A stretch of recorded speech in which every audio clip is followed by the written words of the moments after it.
paano mag-send ng pera sa Maya to GCash. So, itong pera natin dito sa ating Maya, isisend natin dito sa my GCash. So, paano nga ba? Ituturo ko sa inyo.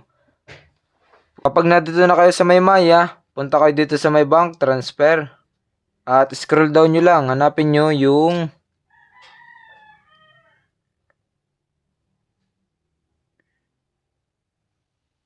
itong G-Exchange INC/GCash. So, click nyo lang yan. Then, enter nyo dito yung amount na isesend nyo dito sa inyong GCash account. Bawa natin is 10 pesos. Ayan.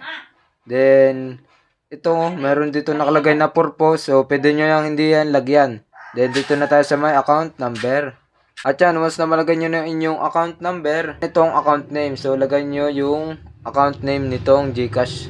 Pagka nalagay nyo na dito yung amount, purpose, dito sa may account details, itong account number at account name is, ayan, click nyo na itong continue button. At yan, merong confirm transaction. Ayan, may bayad din sa transaction fee, 15 pesos, then transfer now. At may magno-notif na pin, ayan. At once na malagay nyo na yung pin, click nyo itong verify. Then, ayan, nag-notif na siya dito sa may kabila o naka-receive na ng 10 pesos. Ayan o. Then, you're almost here. Ayan o, done. Ganun lang kadali mag-send ng pera sa Maya papunta dito sa may GCash account.